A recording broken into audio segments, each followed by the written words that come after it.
Merci. De rien. Ouh là là. Voilà, oui, alors. Non, c'est cosy. C'est cosy. Pour avoir le temps de pouvoir vous montrer, j'étais justement en train de déballer mes fourrures. Je continue donc Oh bah dis donc. et je vous explique tout ça. Putain. Ils sont tous sortis là. C'est chouette, hein. Pardon, excuse-moi.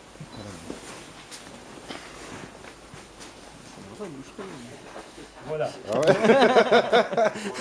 C'est un psychopathe. En quelques mots, résumé, c'est quoi un trappeur? En fait, le trappeur d'aujourd'hui avec le trappeur d'autrefois, c'est bien différent. C'était un métier à l'époque et on pouvait vivre. Donc, de ce métier-là, durant l'hiver, c'est toujours durant l'hiver d'ailleurs qu'on piège, c'est entre le 25 octobre et le 1er mars. On n'a pas le droit en d'autres temps de piéger. Il faut suivre une formation qui est obligatoire depuis déjà 23 ans.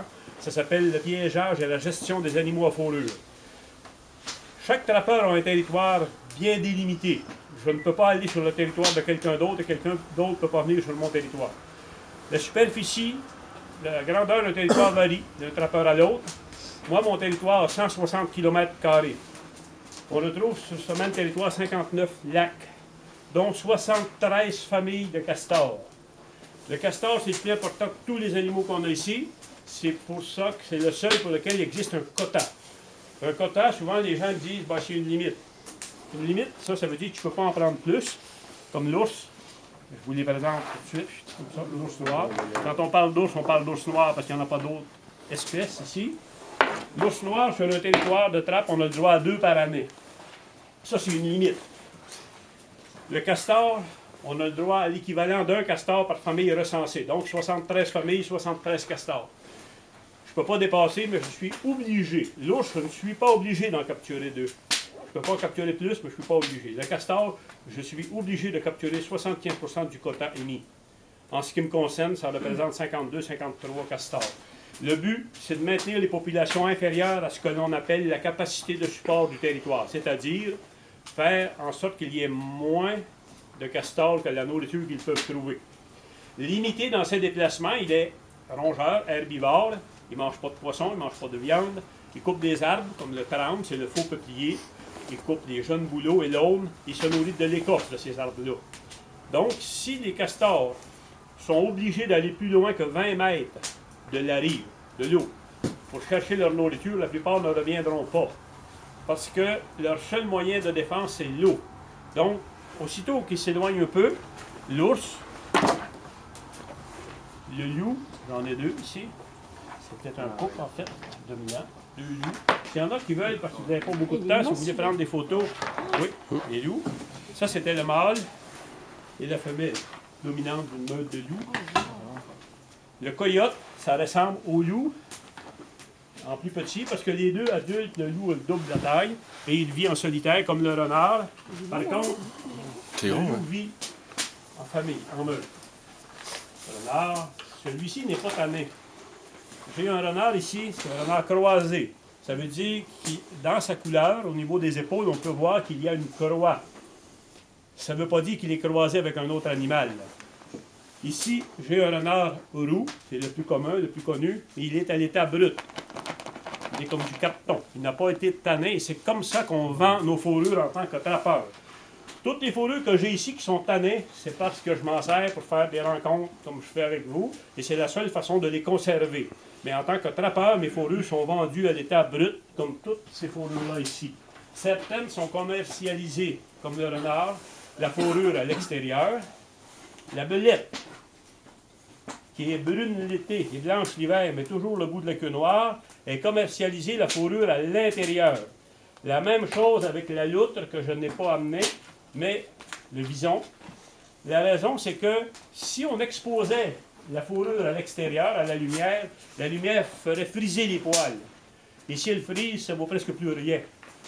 Donc, il y a des façons de préparer, de présenter chacune des fourrures pour aller chercher le maximum de revenus. Et le maximum de revenus aujourd'hui, c'est très peu.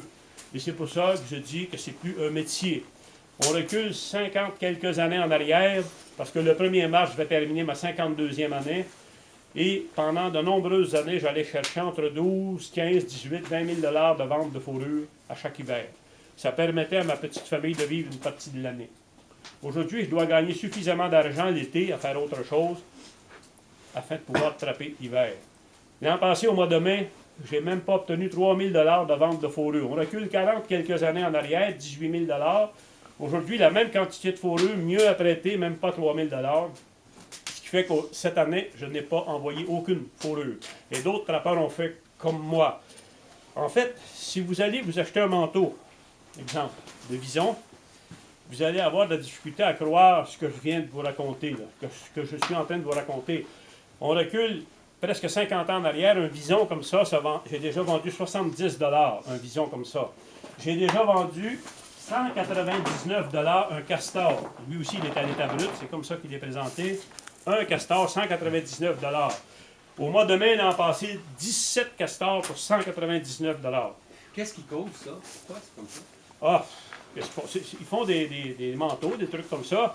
Mais le problème, c'est que, bon, c'est plus ce que c'était, d'une part, mais aussi, c'est que il y a un grand délai entre la fourrure brute que le fourreur achète avant qu'elle soit transformée, parce qu'il y a de moins en moins de tanneries. Donc, ils font un très long délai. Donc, ils achètent le moins cher possible, parce qu'il investit quand même énormément de sous pour acheter. Il faut qu'il les envoie tannés, et avant qu'elles reviennent, avant qu'ils puissent les travailler et fabriquer quelque chose avec ces fourrures-là, ça peut prendre 1 an et demi, 2 ans avant qu'ils récupèrent les sous. Donc, ce qu'ils font, c'est qu'ils essaient d'avoir le moins cher possible nos fourrures et vendre le produit fini le plus cher possible. Donc, on n'a pas l'impression que quand on achète des trucs finis, là, des manteaux, des mouches, chapeaux, que la fourrure vaut rien. Mais nous, de 40 000, de 20 000 $ il y a 50 ans, aujourd'hui, même pas 3 000 $, il faudrait que ça marche dans l'autre sens. Je partais, comme tous les trappeurs à l'époque, avec mon attelage de chien de traîneau. Je partais 4 mois, je revenais, j'allais vendre mes fourrures au comptoir de l'abbé du Tusson à Montréal. Je négociais directement avec l'acheteur. Une fourrure était endommagée, elle ne valait pas tellement cher. Je pouvais la conserver et fabriquer quelque chose avec. La garder simplement en souvenir. Aujourd'hui, si on m'offre 2 $ pour un castor, il est vendu à 2 $, on m'envoie 2 $. Et je ne peux pas récupérer ma fourrure. Donc, de 20 000 $ il y a presque 50 ans, aujourd'hui, à peine 3 000, ça ne vaut pas le coup. Mais je suis obligé, si je veux conserver mon territoire, de capturer un certain nombre d'animaux chaque année. Ça, c'est ça le rôle d'un trappeur. Piégeage et gestion des animaux à fourrure. Donc, je l'ai mentionné plus tôt, on fait en sorte qu'il y ait moins d'animaux que la nourriture qu'ils peuvent trouver. Et c'est pour ça que ça peut varier d'une année à l'autre. Cette année, on a eu beaucoup de problèmes partout au Québec avec l'ours noir. On ne parlait que de ça à la télévision, dans les journaux. C'est que l'ours noir, il est omnivore, mais il mange beaucoup de fruits sauvages l'été. Donc, on parle de framboises, les bleuets, ça ressemble aux myrtilles chez vous. Et au fur et à mesure que la saison avance, bon, les mûres, les cerises, les pommes, bref, tous les fruits. Et en juin, quand tous ces fruits-là, les arbres et les plants de bleuets, entre autres, étaient en fleurs, on a eu des gelées au sol, des gels au sol qui ont tout rasé et il n'y a aucun fruit qui a poussé. Donc l'ours, pas de fruits. C'est ce qui constitue une bonne partie de son alimentation qui fait sa réserve de graisse pour l'hiver. Pas de nourriture, il fait quoi? Il va là où il y a une chance d'en trouver. Donc il était dans les cours d'école, dans les cours de garderie, dans les villages, bref, partout où il ne devait pas être. Comme il est omnivore, il est aussi carnivore. Il se rabat donc sur le chevreuil. Et il y en a beaucoup de chevreuils. Donc, en principe, on ne devrait pas avoir trop de problèmes.